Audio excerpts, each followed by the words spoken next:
Hi, kids. I'm so glad to be worshiping with you all today. Wow, what a storm we had here in the Rio Grande Valley last weekend. Storms can be dark and scary and loud and wet, very wet. That's a picture right there from a neighborhood here in McAllen. In some places, water was in people's homes, and the strong wind toppled fences down and blew roofs off of houses and trees right out of the ground. What a storm. Jesus was in a few storms himself. Some of them were storms that didn't have anything to do with the weather. But one time, after he had had a long day of teaching and making people better, he said to his disciples, "Let's row to the other side of the lake." He was really tired, so when they got into the boat and his disciples started taking turns rowing, Jesus went to the end of the boat to lie down and rest. Pretty soon, the smooth rocking motion of the boat soothed him to sleep. But a storm was brewing. Dark clouds began to form. Great gusts of wind began to blow. Waves crashed and tossed and beat into the boat so that soon the bottom was filled with water. The disciples were scared, and Jesus was sleeping. The disciples hurried to Jesus. They woke him up and said, "Teacher, teacher, don't you care that we're going to drown?"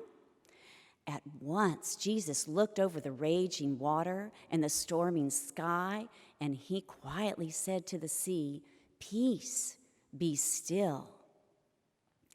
The wind stopped. The sea grew calm. The black clouds drifted away. Soon the boat was drifting gently on the white, quiet water. The disciples were amazed as they realized that it really was the Son of God with them on that little boat.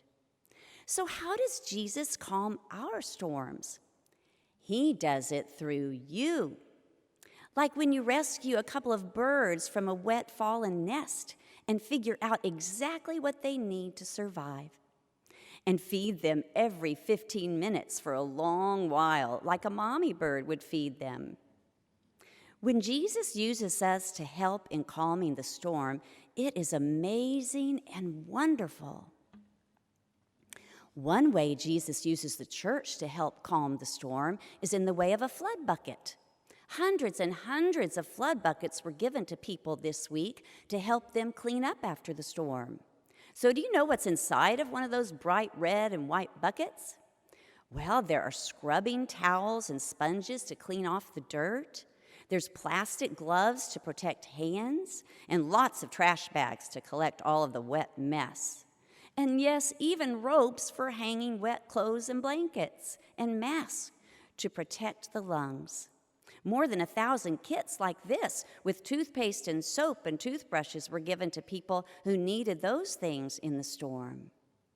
And yes, Jesus calms a storm through you when you give your frightened little brother a hug, or when you give someone who is sad or sick or lonely a soft prayer shawl to hold through the storm, the weather kind of storm and those other kinds of storms too.